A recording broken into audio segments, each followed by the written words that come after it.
I want to share an anecdote with you today that helps to frame my thinking of what humanities education should be.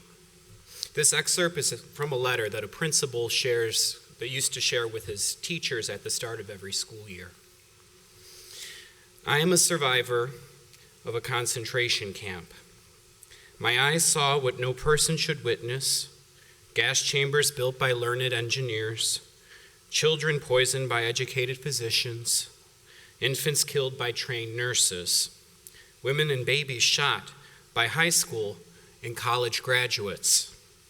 So I am suspicious of education.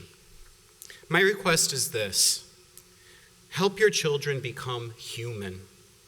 Your efforts must never produce learned monsters, skilled psychopaths, or educated Eichmanns. Reading, writing, and arithmetic are important only if they serve to make our children more human. Now, some of my colleagues are going to make some very compelling arguments about the purpose of a humanities education.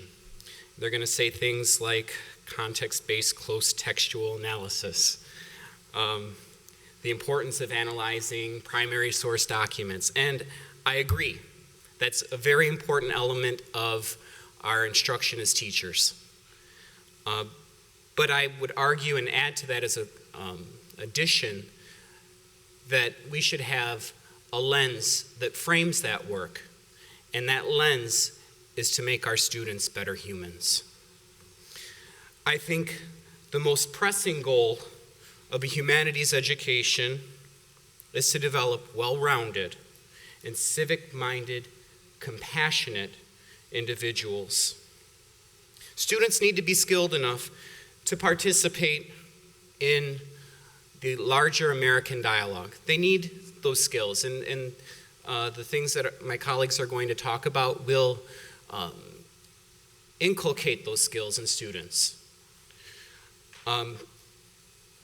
But what I really think is important is that instruction needs to be geared so that students recognize their own voice, experiences, and that their choices matter. In order to be an effective teacher, I realize that I have to craft my instruction so that students can express their voice, share their experiences, and make choices. So last year, I got to teach the unit that I developed. My unit was the product of being in the seminar playing with poetry. And students had the choice to use different poetic frames that I selected carefully, that I thought students would respond to craft their own poetry. I didn't say you had to do this or that. I just said, here's what one poet's done. Use that as a model to make your own poetry. Students had choice.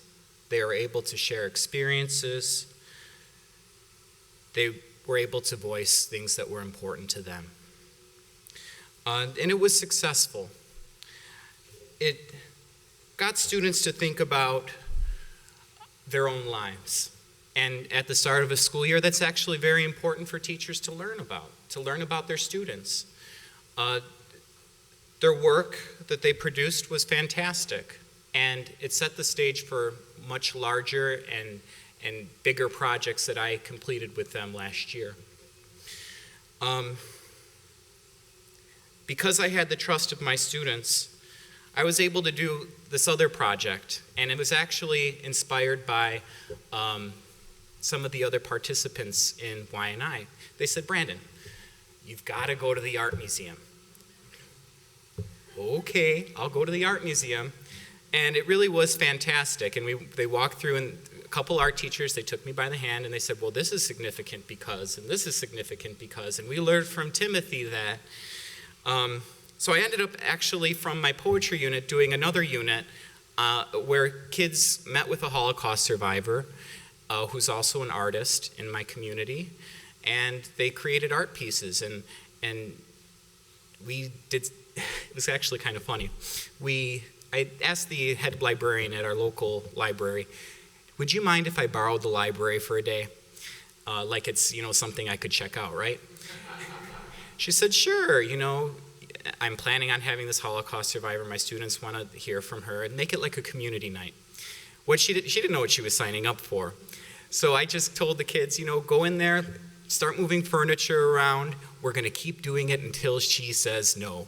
And fortunately, the head librarian never said anything. It worked out really well.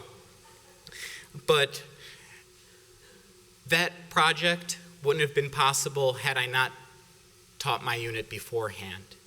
I knew I had the kids when this one girl, she said, if we're going to do this, we got to do this all together. And she turned and she looked at her classmates. She said, all of you better be here.